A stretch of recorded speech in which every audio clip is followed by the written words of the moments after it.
Bonjour à toutes et tous, bienvenue dans cet espace d'apprentissage à la néphrologie. Je m'appelle Laurent Becmont, je suis professeur de pharmacologie, mais également néphrologue, d'où ce tuto à la faculté de médecine de l'université Paris-Saclay. Donc aujourd'hui, un tuto, mais vraiment ultra résumé, sur les troubles de l'eau et du sodium dans l'organisme. Alors, vous savez que l'eau, c'est le secteur intracellulaire et qui est régulé par une hormone qui s'appelle l'ADH. L'ADH est stimulé par des osmorécepteurs, donc ce qui régule l'eau, c'est l'osmolalité plasmatique. Quand on a un excès d'eau, on a donc une hyperhydratation intracellulaire. L'osmolalité plasmatique est inférieure à 280 milliosmoles par kilo d'eau. On a une hyponatrémie, une ADH donc indosable. Et donc la réponse adaptée au rein à un excès d'eau, eh bien c'est d'éliminer dans les urines toute cette eau. Donc l'osmolalité urinaire est inférieure à 100. Eh bien, ça se traite la plupart du temps juste par restriction hydrique, évidemment un traitement causal, et dans le cas des SIADH, on utilisera éventuellement des aquarétiques comme le tolvaptan. Maintenant, quand on manque d'eau, on a une carence en eau, une déshydratation intracellulaire. On manque d'eau, donc l'osmolalité plasmatique est supérieure à 290 milliosmoles par kilo d'eau. On a une hypernatrémie. Donc là, on veut réabsorber toute son eau, donc les osmorécepteurs sont stimulés, l'ADH est sécrétée, elle est élevée, et donc on retient toute son eau, et l'osmolalité urinaire est largement au-dessus de 100, en général même plus de 1000. Là, le traitement, ça sera un apport d'eau oral.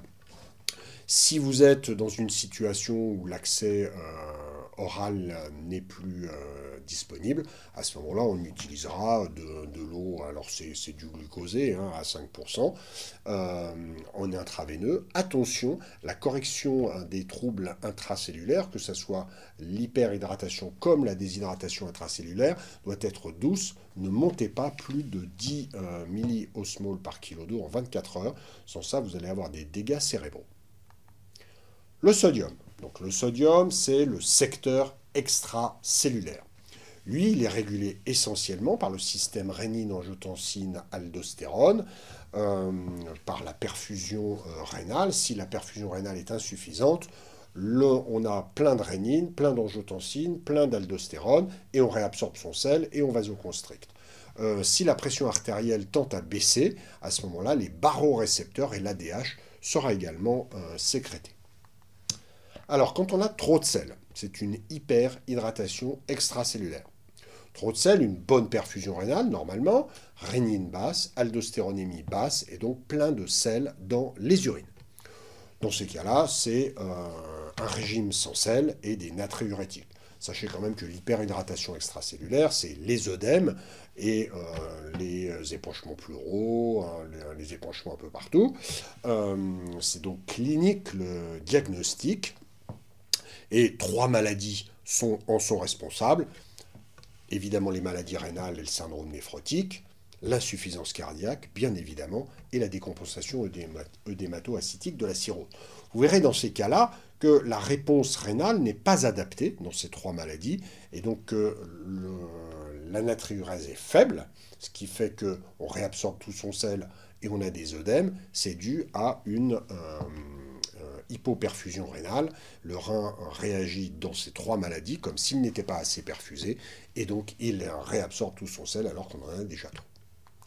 La carence en sel, c'est la déshydratation extracellulaire. Le tableau est clinique, avec une petite tension, l'hypotension orthostatique, le pli cutané, etc. Le rein n'est pas assez perfusé. La rénine est donc élevée, l'aldostéronémie est donc élevée, on réabsorbe tout son sel, donc une natriurèse basse, inférieure à 20 équivalents par litre, et une fraction d'excrétion du sodium dans les urines inférieure à 1%. Là, c'est pas compliqué, on apporte du sel par la bouche, ou si l'apport n'est pas possible par la bouche, coma ou autre, on mettra du sel isotonique, c'est-à-dire ce qu'on appelle du sérum physiologique à 9 grammes par litre.